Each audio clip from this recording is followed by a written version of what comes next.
What were you doing when you were 14 years old? I know for me, all I could think about was playing Black Ops 2 Zombies with my boys till 4 a.m. or just thinking about what new crush I got that week that I was Snapchatting all week and love bombing until they would inevitably break my heart and send me into a pit of spiraling depression. Or I was focused on my homework assignments that I knew I was procrastinating on till midnight. But probably the last thing on my mind, and most of yours as well, was starting a business and making money. That just simply was not something I was worried about. But recently, I had a student who was 14 years old named Camden who is doing over $50,000 in revenue a month with his dropshipping store. And we are going to interview him today and talk about how he was able to do that as a freshman in high school. And I want to first cover how he actually found his product. So yeah, I just go on PP ads and then I look for one that's kind of recent. So the last 30 days is like the perfect amount that I usually add. And then impressions, you want to go some to where it's validated, but not so much to where it's like oversaturated. So when I scroll through here, I just usually look for one that looks like it solves the problem. So this one, for example, I wouldn't really go for that because it's a clothing product and there's a lot of brands selling clothing products and it's really hard to advertise for. So yeah, just if you keep scrolling, you'll find one. Like beauty products work too. So this one looks kind of cool, but you should just look for one that not a whole lot of people are selling and then it solves a genuine problem. So you can actually market towards a certain type of people. So my main takeaway is Camden really loves products that are problem solving to an older audience because usually they're not as saturated as trying to sell those mass market saturated products that every dropshipper wants to sell. So try to find a unique market that has a real demand that other people are really not serving, and you can easily differentiate and start scaling just by doing that alone. Now, there was still a lot of people that were selling Camden's product, but the main thing that really helped him differentiate was through his offer and his split testing specifically. So we're going to cover how he actually found the right offer that's now letting him scale to over $50,000 revenue per month. When I was doing my split test, I started with a price split test just to see how much people would buy it for, because ideally you're going to want to sell it for as expensive as you can still convert people for. So like it's better to sell something for $30 instead of $25, for example, if you can, just because you'll have higher margins and make more money. But I found that a cheaper price actually worked better in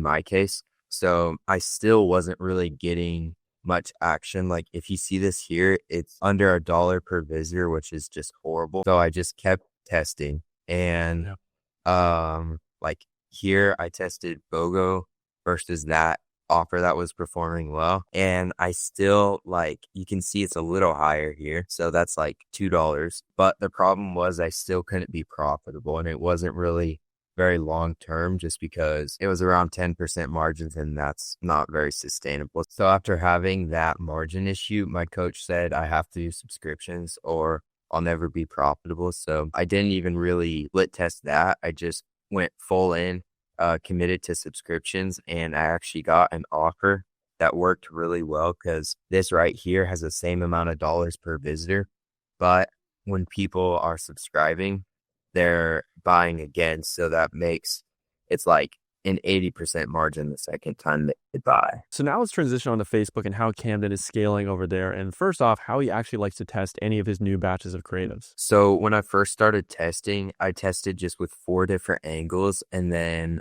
2 ad sets for those. So one was video and one was photo ads.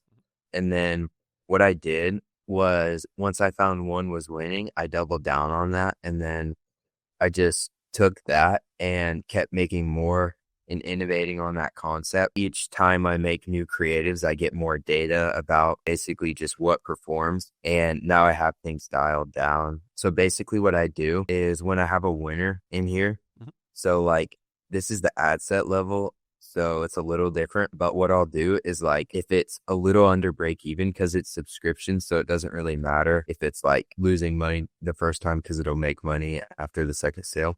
So what I'll do is once it has 3 purchases, I just duplicate it out in here. And then right here, I'll just put it in its own campaign. And then typically from there, it gets even more profitable. Yeah, makes sense. You put more money into what's working. And do you do this like with only 1 ad at a time or 3 ads at a time? Like how do you? Yeah. How many? Yeah. So for me, I like to do every single ad because one one like different thing about my ad account is that scaling creatives usually doesn't work. Just If you do. I don't really know why, but when I increase the budget, it just gets so crazy unprofitable. So I just do a lot of duplicates and I make sure Yeah. every single one is in their own campaign. Yeah, that's a great learning lesson for anyone here. If you do have winning ads, every ad account does perform differently. Some accounts, vertical scaling, like Camden mentioned, can work, or in his case, not work. And it makes sense to do more horizontal scaling, which is just launching more campaigns and spreading the budget across those campaigns instead of on one individual asset. So now we're just going to briefly cover how Camden also likes to make his new ads nowadays and how he's using AI to do a lot of the heavy lifting. So I started out with doing the market research from here, and then I would have it write ad scripts, but the ad scripts, they weren't very good.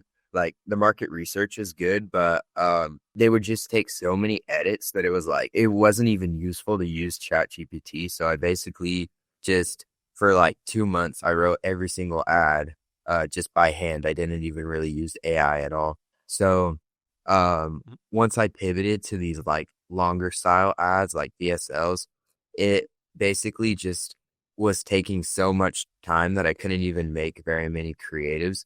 So what I ended up doing was using Claude, and it's a lot better for making ads. So the reason why I use Claude so much is because it writes realistic. So when you write an ad, it sounds like a human, and I feel like that's something just ChatGPT doesn't really understand how to do right now. So what I did was I inserted 3 of my biggest winners, and then I was like, okay, give me 10 ideas for new ads I can do. And then I found like 2 or 3 of those that were good, and then I just had it generate full scripts off of those, and I would take those full scripts, just edit them a little bit, and then they were ready to be used in an ad. So the main takeaway there is that when Camden pivoted from doing these 30-second ads to 3-minute VSL ads that are now crushing for him, because he is marketing to an older audience, he needed to have a Claude project that was working really well and understood his audience and how they talk. So obviously that's something you can develop by prompting it the right way, giving your market research files about your audience, and like he said,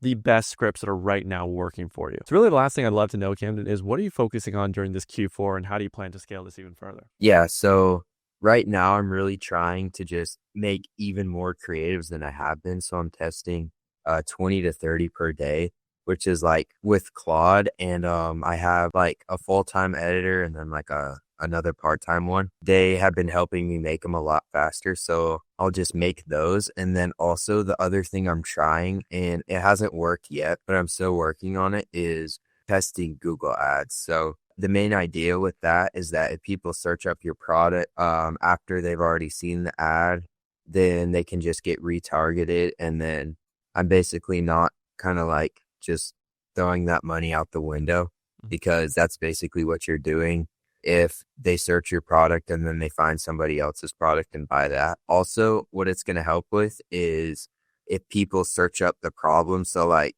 for example, if it was a back pain product, if they searched up like how to get rid of my back pain, then my product would show up. Yeah, so getting high intent clicks, trying to get traffic that is very warm, that understands the market, or in even certain cases, they're already looking up your product so that you show up first. So easily scooping up those low hanging fruit purchases. Yeah, makes a ton of sense. So awesome. I hope you guys learned a thing or two from this video. If you did, make sure to leave a like and subscribe down below. And if you want to get access to the same one-on-one coaching that Camden got to go from a complete beginner to now scaling to over $1,000 a day as a 14-year-old, then click the first link in the description down below and join my one-on-one program, as we will tell you exactly, like with Camden, what offer you should be focusing on, what ads you need to be creating, and give you all of our AI resources so you can make ads way more efficiently that let you scale to some insane numbers. And if you don't get to $1,000 a day just like Camden, then we'll keep coaching you for free until you do. So if you're interested, click that first link in the description down below, and I hope to work with you soon.